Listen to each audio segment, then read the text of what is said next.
नमस्कार मित्रों, आज के अखबार में क्या मुख्य रूप से खबर है, क्या योजना है, उसके लिए हम आपको बता रहे हैं। सुबह-सुबह का समय है, आप भी अखबार पढ़े होंगे या नहीं पढ़े होंगे, तो हम आप तक ये चीज़ें पहुँचाते हैं। मेरी कोशिश रहती है कि हर दिन लगभग आपके सामने जो ज़रूरी, जो महत्वपूर्ण योजना है, वो आप तक पहुँचे। तो आज का है कि अगर आप सड़क पे गाड़ी अपनी चला रहे हो, उस गाड़ी का आप अगर इंश्योरेंस नहीं कराए हैं, थर्ड पार्टी इंश्योरेंस नहीं कराए हैं, तो आपका अब ऑटोमेटिक चालान कटेगा। मुजफ्फरपुर, बिहारशरीफ, भागलपुर, ये चारों जो स्मार्ट सिटी है, उस स्मार्ट सिटी में तमाम जगह पे कैमरा लगाए गए हैं। उस कैमरा के माध्यम से आपको ऑटोमेटिक चालान कटेगा। तो अगर आपके पास अगर बीमा नहीं कराए थर्ड पार्टी, तो गाड़ी का इंश्योरेंस करा लें, नहीं तो उसके लिए भी चालान कटेगा। चालान जिस दिन कटेगा उस दिन से एक दिन आपको मिलेगा चालान जमा करने का समय। अगर नहीं कटता है तो फिर अगले दिन चालान कटेगा। तो आपको जितना चालान कटेगा उतना भरना पड़ेगा। ये एक महत्वपूर्ण खबर है, आपसे योजना है जो आपसे डायरेक्ट आपके पॉकेट पे हिट करेगा। दूसरी जो बड़ी खबर है कि 2206 पदों पर शिक्षा सेवकों की बहाली होगी। जो जो महादलित टोले में काम करते हैं, शिक्षा सेवक महादलित टोले के बच्चों को पढ़ाने लिखाने का काम करते हैं, उनके लिए ये बड़ी खबर है। क्योंकि कल बाबा साहब के अम्बेडकर जयंती मनाई गई है, राज्य भर में अलग अलग पार्टी के द्वारा भी मनाई गई है। उसमें यह है कि मुख्यमंत्री द्वारा बोला गया कि जहां भी पोस्ट खाली है, जहां भी पद खाली, उसको तत्काल भरे, यानी इसी महीना वो काम 1 से 1.5 महीने के अंदर हो जाएगा। पटना डीएम ने नागरिक सुविधाओं को बढ़ाने के लिए बहुत ही अच्छी पहल की है। डीएम चंद्रशेखर सर हैं जो काफी एक्टिव रहते हैं, और नागरिक सुविधाओं को बढ़ाने के लिए उन्होंने एक जन संवाद का आयोजन किया है जो 15 अप्रैल से 15 जून यानी 2 महीना तक चलेगा। उसमें नागरिक सुविधाएं पटना में और क्या डेवलप किया जाए, इसको लेकर के जानकारी दी जाएगी।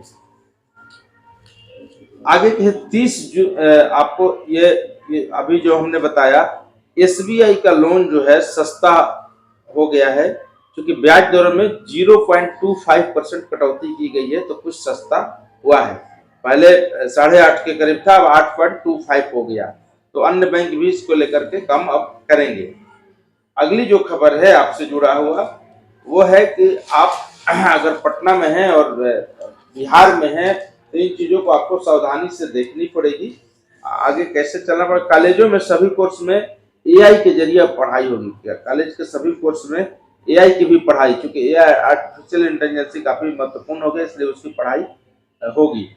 सरकार के गजट पब्लिक डोमेन से गायब है, ये बड़ी खबर है आज के सुर्खियां है, और ये आपसे जुड़ा हुआ है क्योंकि आप जो भी सरकार या कैबिनेट पास करता है उसका गजट प्रकाशित होता है, और गजट ऑनलाइन होता है। उसी ऑनलाइन के जरिए आप अपने गजट के बारे में जान सकते हैं। तो वो पिछले कुछ दिनों से, मतलब दिसंबर से ही नहीं दिख रहा है।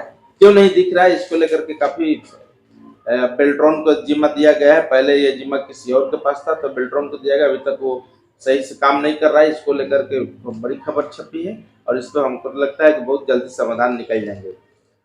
एसटी एससी जो टोलो हैं, कल महादलित टोले में माननीय मुख्यमंत्री का कार्यक्रम था, तो उन्होंने कई कई आदेश दिए हैं राज्य सरकार से जुड़े हुए चीजों को लेकर के। उन्होंने बताया कि एसटी एससी जो टोलो चल रहे हैं, उस टोलों में, महादलित टोलों में खास करके, जो सरकार की योजनाएं हैं उन योजनाओं को पहुंचाया जाए। दर्जनों से अधिक योजनाएं सरकार चला रही है इस समाज के लिए, क्योंकि बाबा साहब अम्बेडकर की कल जयंती थी। इस जयंती पर सब सरकार को लेकर, और बिहार में चुनाव है तो सब अपने आप तरफ खींचने का, महादलित किधर जाए ये होड़ लगी है। तो ऐसे में सरकार का भी एक आयोजन है कि सरकार बोले कि बहुत कम समय में, मतलब एक योजनाबद्ध बना करके मुख्यमंत्री ने अम्बेडकर जयंती पर घोषणा की है कि एससी और एसटी टोलों में शिविर लगा करके योजनाओं का लाभ दिया जाए। 60,000 ऐसे टोले हैं जहां पर शिविर लगाई जाएगी। कुल 22 योजना उनके लिए है जिसमें उनको लाभ दिया जाएगा, और ये 1 महीना के अंदर ये काम को कर देना है, ऐसा बनाया गया है। इसमें खाद्यान्न योजना से लेकर, राशन वितरण से लेकर, एलपीजी गैस कनेक्शन से लेकर, आधार कार्ड से लेकर, कौशल विकास से लेकर तमाम योजनाएं हैं जिसकी आप गिनती कर सकते हैं। खेलो इंडिया यूथ गेम का कल शुभंकर का सीएम ने लोकार्पण किया है। शुभंकर गजसिम्हा राज्य के ऐतिहासिक, सांस्कृतिक और खेल भावना का एक प्रतीक है। उसका लोगो एक तरह से लॉन्चिंग किया गया है। भारत के खेल मंत्री मनसुख मंडाविया वहाँ बिहार में आए हुए थे, तो उनके साथ मुख्यमंत्री ने इसका लोकार्पण किया है। और इसकी खास बात क्या है कि 38 जिला में खेल का ये योजना का शुभारंभ होगा, और वहां से 38 जिले में खेल खेले जाएंगे, सभी जगह के खिलाड़ी आएंगे। 600 से अधिक प्रतिभागी इसमें भाग ले रहे हैं, 1500 से अधिक खेल से जुड़े हुए लोग इसमें भाग ले रहे हैं। तो एक बहुत बड़ा आयोजन होगा। बिहार सरकार को इसको प्रचार प्रसार करके देश तक पहुंचाना चाहिए।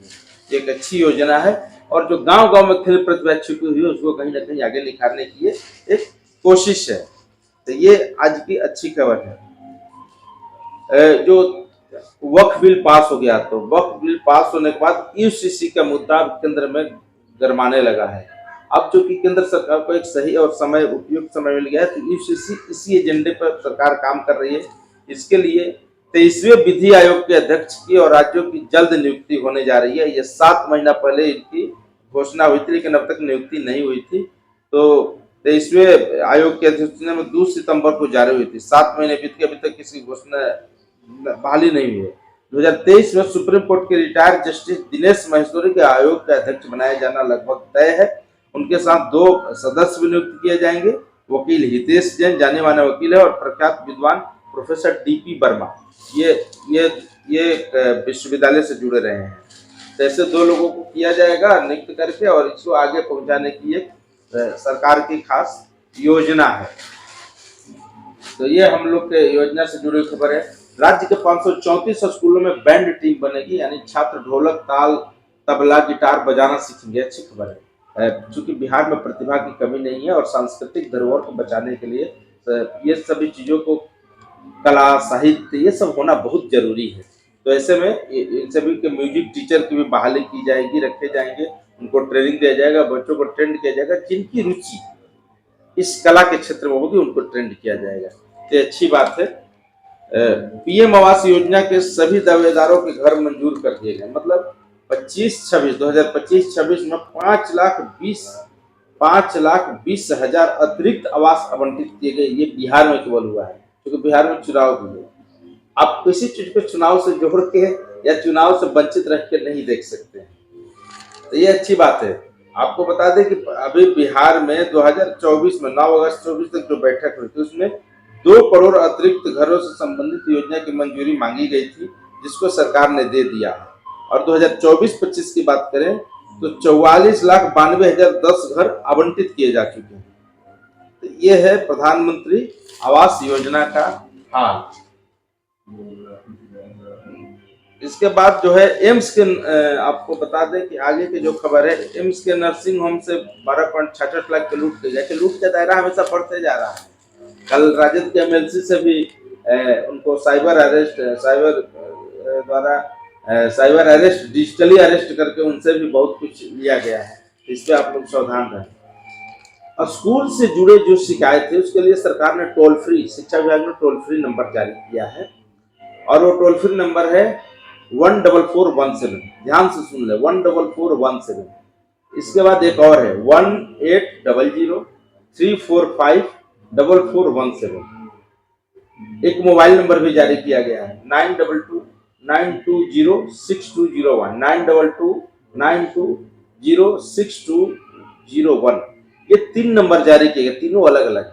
टोल फ्री नंबर पे आप स्कूल से लेकर के तमाम चीजों को शिकायत कर सकते हैं, बता सकते हैं कहाँ मेरी पढ़ाई अच्छी हो रही है, कहाँ अच्छी नहीं हो रही है, ये सभी चीजें बता सकते हैं। जो मोबाइल नंबर जारी किए गए इस पे योजना संबंधित शिकायत कर सकते हैं, जैसे मुख्यमंत्री बालिका पोशाक योजना है, पाठ्य पुस्तक योजना है, अंक प्रमाण पत्र, डोमिसाइल प्रमाण पत्र संशोधन है, त्रुटि है, इन सभी चीजों का शिकायत इस मोबाइल नंबर पर कर सकते हैं। इसके अलावा जो है और कैसे सुविधाएं स्कूल में बढ़ाई जा सकती है, स्कूल का कंप्लेन, टीचर का कंप्लेन, बच्चे नहीं आ रहे हैं, इन सभी चीजों का कंप्लेन आप कर सकते हैं। जेईई एडवांस में 2025 का रजिस्ट्रेशन 23 अप्रैल से शुरू होगा, 18 मई को उसमें परीक्षा होगा। तो ये आपसे जुड़ा हुआ खबर है, खासकर स्टूडेंट से। डिजिटल पेमेंट अगर आप कर रहे हैं तो उसमें खास सावधानी बरतें, क्योंकि उसमें बहुत सारे धोखाधड़ी लगातार की जा रही है। आपको बताए थे वो खेल इवेंट के बारे में, खेलो इंडिया यूथ गेम्स में 4 से 15 मई तक बिहार के 5 शहरों में 28 खेल इवेंट होगी जी, जो हर जिले से गुजरेगी। आपको बताया थे कि 28 खेलों में देश भर से 8500 खिलाड़ी, जिसमें 8500 खिलाड़ी भाग लेंगे और 1500 टेक्निकल स्टाफ इसमें शिरकत करेंगे। तो बिहार के लिए अच्छी और बड़ी खबर है और इसका बढ़िया से प्रचार प्रसार भी होना चाहिए। रैपिड रेटिंग में शतरंज पटना के आशुतोष जी हैं जो अव्वल निकले हैं। बिहार के 150 बीएड संस्थानों को नोटिस भेजा गया है क्योंकि परफॉर्मेंस अप्रेजल रिपोर्ट उन्होंने जमा नहीं किया है। तो ये सभी आपके काम से जुड़ी हुई खबरें हैं जो आप तक हम पहुंचा रहे हैं, क्योंकि अखबार तो आप भी पढ़ते हैं, लेकिन हो सकता है आप सावधानी से नहीं पढ़ते हो, लेकिन हम अखबार आपके लिए ही पढ़ते हैं क्योंकि आपको बता सके। राज्य के 80%, राज्य में 80% अगर आप फिल्मों की शूटिंग करते हैं, चाहे आप भोजपुरी फिल्म हो चाहे बॉलीवुड की फिल्म हो, तो आपको अनुदान मिलेगा। ये बिहार सरकार के कला संस्कृति डिपार्टमेंट के द्वारा ये बताया गया है, मंत्री के द्वारा बताया गया है, जिसमें बहुत सारे उपयुक्त आजकल जगह हो गए हैं। अभी पंकज त्रिपाठी की फिल्म की शूटिंग सेनापति का लगातार पटना में चल भी रहे हैं। तो मंत्री ने बताया है कि वाल्मीकि नगर जैसे शूटिंग स्थल है, पटना में कई जगह है, वहां पे आप शूटिंग कर सकते हैं। चंपारण में महात्मा गांधी के आगमन के 108 साल पूरे हो गए हैं। इस पर आज सेमिनार हो रहा है और राज्यपाल महोदय उसमें शिरकत करेंगे। अच्छी बात है, क्योंकि चंपारण से ही महात्मा गांधी ने आगाज किया था और यहीं से उनकी बापू की उपाधि भी मिली थी। गर्भ में दिल की धड़कनों को अब देखा और सुना जा सकेगा। ये राज्य सरकार के जो सरकारी हॉस्पिटल है, पहले प्राइवेट में चीजें थी, सरकारी हॉस्पिटल के सब अस्पतालों में कार्डियोटोकोग्राफी मशीन के गर्भ में ये चीजें पता चल सकेगा, ये चीजें उपलब्ध कराई जा रही है। तो ये अच्छी खबर है। अब तक एक आंकड़ा ये भी आया है कि राज्य में 11 माह में 3.92 मतलब 3,92,000 डिलीवरी हुई है, लेकिन सर और ये अच्छे से डिलीवरी हुई है, लेकिन सरकार इसको भी बताना चाहिए कि कितने डिलीवरी के कारण कितने महिलाओं की मौत हुई है सरकारी अस्पताल में, इसका भी एक आंकड़ा जारी करना चाहिए। तो अच्छी खबर कि आपने कराया है, लेकिन जिस आपके लापरवाही से या सिस्टम के लापरवाही से जिनकी मौत हुई है उसके बारे में बताना चाहिए। 2009 में केंद्र सरकार ने कहा था कि पुलिस में महिलाओं की संख्या 33% होनी चाहिए। 16 साल बाद बहुत सारे राज्य इससे आज भी दूर हैं, लेकिन हमें खुशी इस बात की है कि बिहार एक ऐसा राज्य है जहां पे इस चीजों को फॉलो किया गया है और ये अच्छी बात है। केरल हो, तमिलनाडु हो, अन्य राज्य इससे काफी पीछे है। गुजरात में 1800 करोड़ रुपए का ड्रग्स जब्त हुआ, ये युवाओं के लिए काफी घातक है, तो ये गुजरात सरकार ने किया है। इसके अलावा जो बड़ी खबर जो आपको बता दी तो योजना से संबंधित हो गई। अरवल में कल ठनका गिर गया था, जिससे पति पत्नी और बच्चे तीनों जिंदा जल गए थे। वो गेहूं काटने गए थे, उसी दौरान वज्रपात हुई, मौसम बिगड़ा और ठनका गिरने से जो बेटी थी रिंकू, उसकी शादी तय थी इसी महीने 25 अप्रैल को, तिलक 29 को शादी थी उसकी, तो डोली उठने से पहले अर्थी उठ गई। ये काफी दुखद खबर है। सरकार इस पर मुआवजा की घोषणा की है। एक मोदी जी के जबरा फैन जो 14 सालों से जूते नहीं पहने, उनका एक प्रण था कि मोदी जी प्रधानमंत्री बनेंगे तो हम जूते पहनेंगे, और उसमें भी एक शर्त यह था कि जब मैं मोदी से मिलूंगा तो पहनूंगा। तो कल मोदी जी ने खुद उनसे मिल करके और पीएम ने जमुना नगर के रामपाल कश्यप को जूते पहनाए हैं। तो एक से बढ़ के एक फैन होते हैं। कल हरियाणा के हिसार में थे, वहां पे पीएम महाराजा अग्रसेन हवाई अड्डे से अयोध्या के लिए पहली कमर्शियल फ्लाइट को उन्होंने हरी झंडी दिखा करके रवाना किया है। तो अब हरियाणा से आप अयोध्या जाने का और सुगम रास्ता हो गया। यमुनानगर में 800 मेगावाट थर्मल पावर का प्लांट का आधारशिला उन्होंने रखा है, बिजली की कोई कमी नहीं हो इसके लिए। पिताजी सब्जी बेचते हैं और बेटे तीरंदाजी में राष्ट्रीय रिकॉर्ड में पदक लिया है, ये बहुत खुशी की बात है। जब्बलपुर की खबर है। बेटी के लिए गुड़िया नहीं मिली तो एक शख्स ने स्टार्टअप ही बना डाला है, बेंगलुरु से खबर आई है, और उन्होंने गुड़िया का स्टार्टअप बनाया और आज अच्छे से फल फूल रहे हैं। सोना, आप समझिए कि सोना हर महिलाओं का ख्वाहिश होती है और हर घर की एक चाहत होती है शादी विवाह में। सोना 93,745 रुपये पार कर चुका है। कहाँ जाएगा? एक अनुमान के मुताबिक लगाया जा रहा है कि 1,30,00,000 तक सोना जा सकता है। मोदी जी इस पर ध्यान दीजिए, क्या होगा। बिहार में से लेकर देश भर में महिलाएं सोना के लिए कुछ भी कर सकती है। सोना उनको चाहिए, चाहे कितना भी आप महंगा कर दें, लेकिन इस पर ध्यान दें, बहुत महंगाई हो गया है। सोने पर आपको किसी न किसी तरह से करें। पहले राणा को गिरफ्तार किया गया जो मुंबई ब्लास्ट के मास्टरमाइंड थे।